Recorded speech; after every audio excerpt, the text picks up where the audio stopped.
Hello and welcome to another Tip Tuesday. Today we are talking about fear, right? So many of us are even afraid to talk about it. It's something that is always present, and it's something that many of us tend to battle all the time. Well, here's the thing. How does fear show up in your life, and how do you overcome the fear? You see, because we often hear that fear is, life's greatest enemy and it steals all of our dreams and stuff like that. Well, how does that actually show up, and how aware are we of this fear?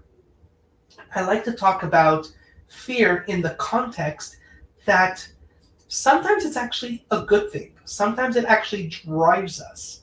You see, in my situation, what happens is that I feared many things in life. Growing up, we grew up with a lot of fear around many different things. But eventually, I learned how to connect to something greater.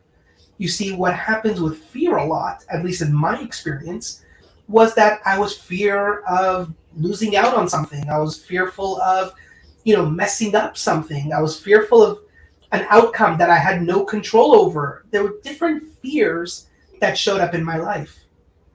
And the moment I was able to learn that, well, things are not necessarily in my control, or if I don't try, I'll never know. For example, a referral, right? If I would want to reach out to somebody for a referral, well, if I didn't ask for the referral, 100% I would not get that referral.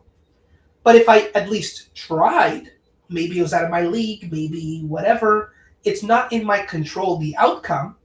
However, at least I have 50% chance of potentially getting a yes. Who knows? So the moment I learned to connect to something greater than myself, and that can mean anything, depends on how you interpret it, if it's a higher power, if it's God, if it's an energy, whatever that should be, for you at least. For me, it was God. And the moment I connected with God, which was a higher power, and who had more control than at least I have, it was easier to control, in the sense, that fear. And then on the other hand, it's also something that drove me.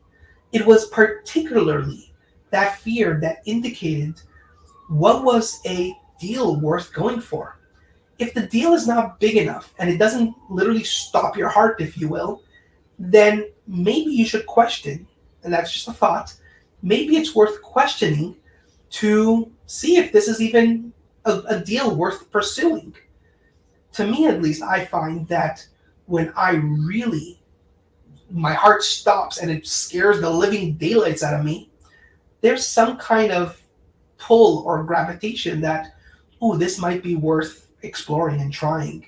And I feel that it, like, if you succeed in something like that, like, oh my gosh, right? So I encourage you, and I would love to have this conversation with you, to see, how does fear play in your life? Do you let it to control you, or do you embrace it and use it to your advantage? We'd love to hear your thoughts, and thanks again for tuning in. See you all next week. Bye bye.